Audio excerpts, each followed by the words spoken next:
Alright guys, so just wanted to show you the, the new project boat that I got. So I already started by, obviously you can tell, ripping out the interior. The wood needs to be replaced. I need to see if the engine turns over. The guy that I bought it from told me that it needed a starter. Tried jumping the starter and all it would do was click. So I'm gonna order a new starter, put it on, hopefully it starts, but you never know. It might not, it might not start. And I might have to go into the engine. But I'm gonna get a new starter for it and hopefully it will start. But I'm just getting started with pulling the interior apart and replacing all the wood in it. But I do have all the parts to it. The seats aren't in terrible shape. Obviously needs to be reupholstered and you kick the grass out of that one. Back seats are alright as well. I honestly might just, these bottom cushions need to be replaced for sure. I don't know, I might just reupholster them. But the back seats, I could probably just re-sew them up. I'm not sure if you can really do that, but I'm gonna try it out. And then obviously the wood in the back needs to be replaced for the pillows. But other than that, the wood in the back that holds up the engine and the outdrive, it all looks pretty solid. And this floor, the wood floor on this side is also really good. It's just the wood up front behind where the carpet is. I guess where all the water went or would get, got a little bit wet, so it's a little soft up front. So I'm gonna rip the carpet out and go from there and see how it looks like. And yeah, let me give you a little walk around of this 1987 Century. I think it's called a six meter, but should be a little fun project boat. I think the original color is brown or red, but it's not in the best condition. I'm gonna give it a little wash right now, but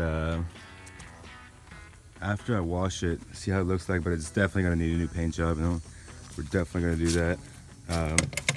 Need to fix this step. Good thing I have this side, because then I can just base my other side off of this side. Obviously gonna redo this one as well, but that gives me a good base to see how it would look like for the other side. I just need to flip-flop it.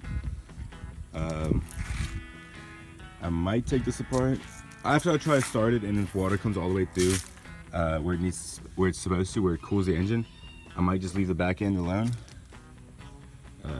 and not go into it pretty much if the impeller and everything works. But if it doesn't, obviously I have to tear into it and get it to work. Sure, I don't remember what this was, but it used to be a little plate or something like that. I'm sure I can get that somewhere and replace that.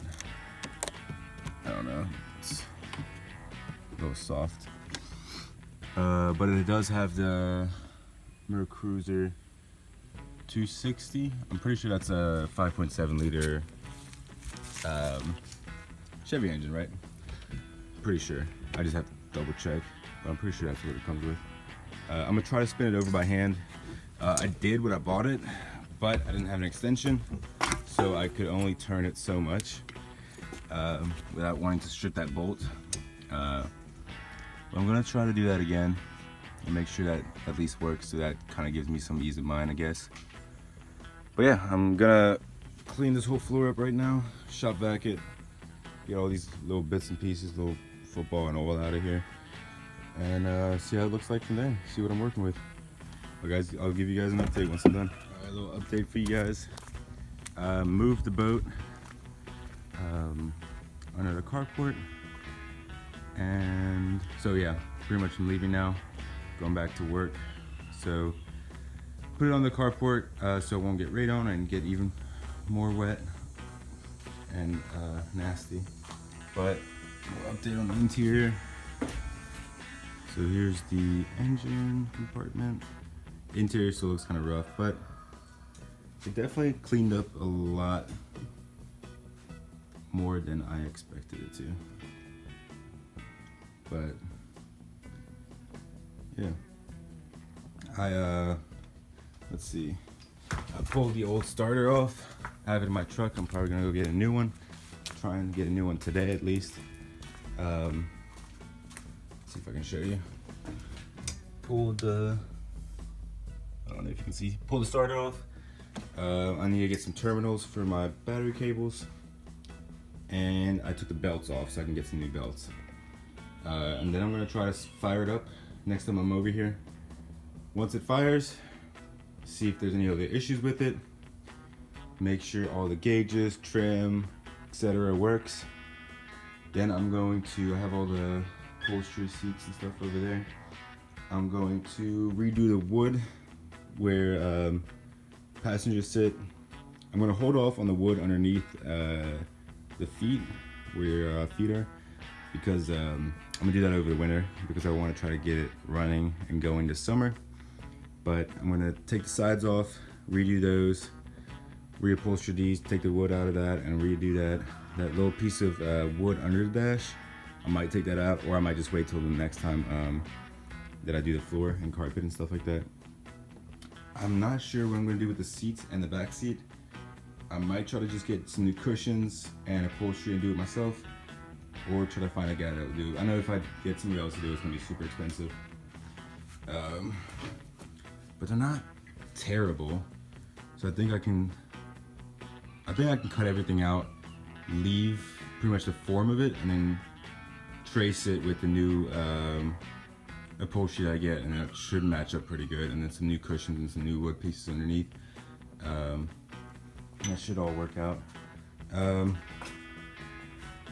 Fix that step, hook up water to it when I started and see if I get water. And did notice, let's see, these hoses, these bellow, I'm pretty sure they're called bellow, or yeah, bellow hoses or whatever, exhaust hoses and whatever. I saw that the shift, I think it's the shifter cable or the throttle cable.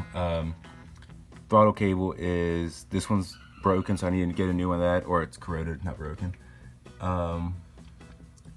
And other than that, that's the only one I see that need to get replaced. I might take the whole, it really depends on if this if it brings water to the engine. If it does, I'm not gonna take it apart, but I'm gonna change that little bellow. If it doesn't get any water to the engine, I know I have a problem probably in the water pump or in the what's it called, spindle or impeller, that's what it is. I looked at the gas tank, and I might have to pull, or I didn't look at the gas tank, but I pulled the cap off of it, and I'm pretty sure, I don't know how long it's been sitting, but I might need to put some new gas in it, obviously, or might have to pull the tank and flush it. Not a bad idea to do it, at least. Other than that, I'll update you guys again once I get the starter and the belts for it and probably start it up.